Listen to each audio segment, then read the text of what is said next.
I appeared in court on the 22nd at Milimani High Court, and the case was coming up for directions.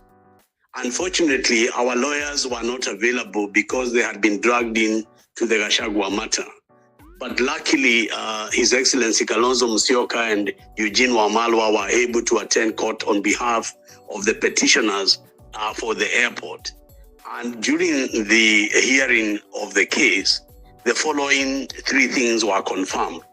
One, that the Law Society case, which comes up on the 25th, continues to enjoy conservatory orders, maintaining the status quo at Jomo Kenyatta International Airport, and that the application that will come before the court on the 25th will be an application seeking to increase the bench to 3, and therefore it is unlikely to affect the conservatory orders.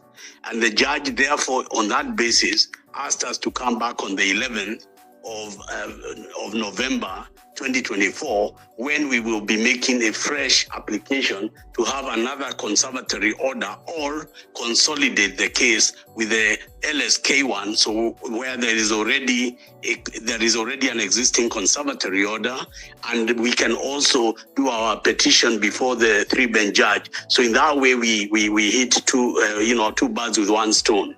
And therefore, I'm confirming to Kenyans that the status quo at Jomo Kenyatta International Airport at the moment is that everything is as though ADANI had not come. And that is why I wanted to correct the last speaker. The airport is different from what has happened with the Ketrako or what has happened with the SHAF, the health service. And I was trying to explain to earlier listeners that one of the most dangerous things the Ruto regime is doing is to introduce a very little known apparatus in government called PPP, which means that everything they are doing, they do not advertise. They invite a single source and they go and start negotiations, enter a contract. By the time the public know, it's too late to go to court.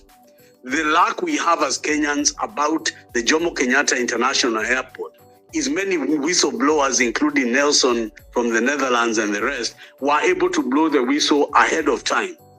And it has taken me more than 2 months to build a proper petition because of the amount of evidential material that you must put in a petition for it to be successful. Because if you just file a petition that cannot be argued up to the Supreme Court, its chances of survival are gone.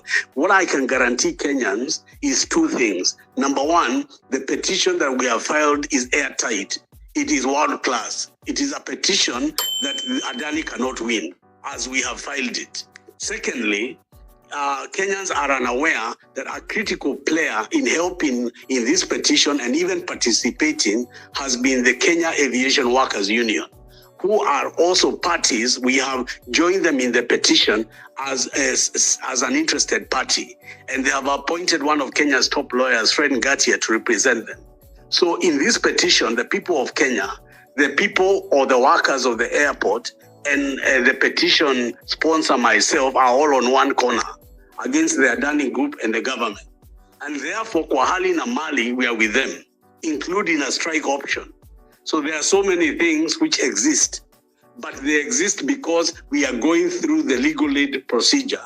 But on the ADANI Jomo Kenyatta Airport, I can confirm that we are ahead of the government strategies. And I can confirm, instead of competing with the LSK, it is better for us to consolidate the matter so we can enjoy the protection of the conservatory orders they already have, as we prosecute now the case on the constitutional questions, which mean there was no public participation, there was no approval of parliament, and so on and so forth. And all those things are contained. Finally, I want to use this forum to thank the Association of Workers of the Airport. I also want to thank Kalonzo Musyoka and Eugene Wamalwa for stepping in, because we were in a really difficult place on the 22nd, because the 2 key lawyers, Degwa Njiru and Kibe Muigai, left me alone and went to the Gachagua case, and we were really exposed. But the court could have easily dismissed our petition for want of prosecution. but Kalonzo is no longer a watermelon. That I asked him about that thing, and he told me that watermelon name came from Raila Odinga, and who is now the watermelon. William Ruto is actually a sophisticated criminal, because this is the entire matter that Nelson broke. You know, this PP Directorate of Private Public, whatever, was created so that you don't have any information. Remember that you cannot make a petition without evidence. You cannot make a petition without documents. You cannot make a petition from just the newspaper report. And why they made this issue of PPP is because the government invites a single-sourced individual, kept in secret and mostly done abroad, so that at the point of signing, they have not told Parliament, they have not advertised, and nobody knows. So by the time they are signing and you're aware, even if you go to court, the judge will ask you, where do you have this information? Now, if I can now speak about it because I couldn't speak about it before. When Nelson and everybody started this whistleblowing, some of us went undercover. And Mweru was the first person who was beginning to talk about getting the ADANI background information. And so we decided to go in a different way. The airport workers went on strike, and Kenyans forget. And they said we are not going back to work until all the documents are given to us. That was the first tranche of documents that we were able to get, because the government had to give the union by law those documents so that the union could agree. That was the first crack in the matter. The other cracks of the matter I don't want to talk about but if we talk in a different forum, I will tell you. But then it took about 2 months to build a case about JKIA. I can tell you without fear of contradiction, even with the way the lawyers misbehaved, the petition is filed. And the petition, I added in the public interest, I added certain other individuals so that the matter qualifies as a matter of public of interest. That means we added, for example, Wiper Party, we added Jubilee Party, we added the DAPK Party. All these were added as petitioners so that it is not Tony GACHOKA on his own, that Wiper has 3 million people, that this one has. So the court is going to be looking at the petition as a Kenyan petition. So I did not want to hog or own the petition. My idea was that we make it a public document so that even when a judge is looking at the weight of the issues being asked, and then of course, in addition, we have the workers. So why I'm emphasizing on the JKIA deal is we need a win against Ruto. And I can assure you we are going to have a win on this matter.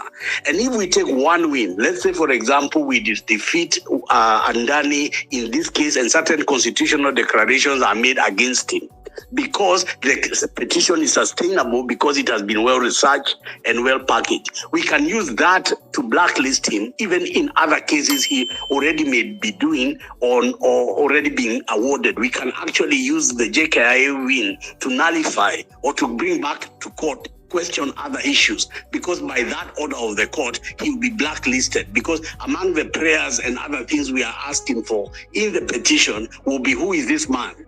And we are discussing his conduct, including in Malaysia and in other countries where he's been banned. And Mweru has agreed to share this petition. I think the time has come. Anybody willing to have this petition, it's now a public document. Please ask Mweru for a very comprehensive document that we put together, notwithstanding the fact that I need to change the lawyers. And I don't think the lawyers were disloyal to the petition. It's just that this Gachagua man and the money that is going around, I don't know what happened. I was just shocked to see them leave a petition at the hour of need. But anyway, the petition before they left, particularly Kibe Muigai, who is an expert in public law, he did a very, very good job. So the petition is there and it is solid. And if we win one thing against Ruto, it will give us a stimulus and the content of orders to be able to go about the other issues and unearth and unmask ADANI.